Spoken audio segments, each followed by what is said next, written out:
ఇవాళ ప్రతి చోట చూడొచ్చు సార్. స్కిల్ డెవలప్మెంట్ కి సంబంధించినటువంటి ఉపాధికి సంబంధించిన వరకు శిక్షణా తరగతులు నిర్వహించడంతో పాటు వాళ్ళకి అంటే సార్ ఇవాళ అనేక స్టార్టప్లను కూడా ప్రోత్సహించడం జరుగుతుంది కూటమి ప్రభుత్వం. ఒక స్టార్టప్ లో చేసే వాళ్ళకి తెలుస్తుంది, ఒక బీటెక్ విద్యార్థికి కానీ ఒక డిగ్రీ చదువుకున్నటువంటి విద్యార్థి కానీ తెలుస్తూ ఉంటది. ఒక స్టార్టప్ లో వాళ్ళు ఇంటర్న్షిప్ చేస్తున్నప్పుడే 18,000 నుంచి 20,000 వరకు, అంటే 15,000 నుంచి 20,000 30,000 కూడా స్టార్టప్ లో చేస్తున్నప్పుడు వాళ్ళకి ఇంటర్న్షిప్ ఇస్తూ ఉంటారు. ఆ తర్వాత జాబ్ హోల్డర్ గా వెళ్ళిన తర్వాత లక్షల్లో జీతాలు ఉంటాయి, వేలల్లో జీతాలు ఉంటాయి.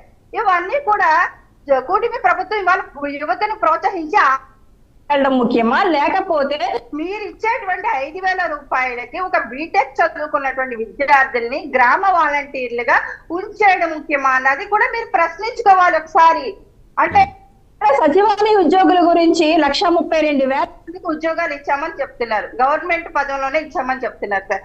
ఓకే, మీరు ఇచ్చారు, వాళ్ళ జీతాలు ఎంత సార్? ఈ రోజు 18,000 నుంచి ఇంకా పెరిగాయమ్మా. మీరు ఇచ్చేటప్పుడు 18,000 రూపాయల జీతాలతో ఇచ్చారు, కానీ ఇవాళ లక్షల్లో జీతాలు తెచ్చుకునే విధంగా యువతను ప్రోత్సహించి ఇవాళ స్కిల్ డెవలప్మెంట్ దగ్గర నుంచి ప్రతి విషయంలోని కూడా కూటమి ప్రభుత్వం ప్రోత్సహిస్తూ స్టార్టప్లు కూడా ముందుకి తీసుకువెళ్తుంది సార్. స్కిల్ డెవలప్మెంట్ ప్రోగ్రామ్స్ దగ్గర నుంచి startup support, self employment schemes sir, ఇవన్నీ కూడా ప్రోత్సహించి ఇవాళ కూటమి ప్రభుత్వం ముందుకు తీసుకువెళ్తూ ఉంటాయి. లేదు ఇంకా మేము గ్రామ వాలంటీర్ వ్యవస్థ దగ్గరే ఆపేస్తాము, సచివాలయ ఉద్యోగులుగానే ప్రజలను చూస్తాము, యువతను చూస్తాము అంటే ఇవాళ దేశంలోనే అనేక రాష్ట్రాల అభివృద్ధి పదంలో ముందుకు చూస్తూ వెళ్ళిపోతూ ఉన్నాయి. ఇవాళ 5 సంవత్సరాల విధ్వంసమైనటువంటి పరిపాలన తర్వాత కూటమి ప్రభుత్వం అధికారంలోకి వచ్చిన దగ్గర నుంచి ప్రతిదీ కూడా చేస్తూ ఉంది. చేసిన దగ్గరే వైసీపీ వాళ్ళు విమర్శ కాదు సార్, మా దగ్గర డేటా ఉంది, వాళ్ళ దగ్గర అబద్ధాలు అంటే వాళ్ళ క్లియర్ గా అర్థమవుతూ ఉంది. చెల్లపరెడ్డి గారు మాట్లాడుతున్నారు అంటే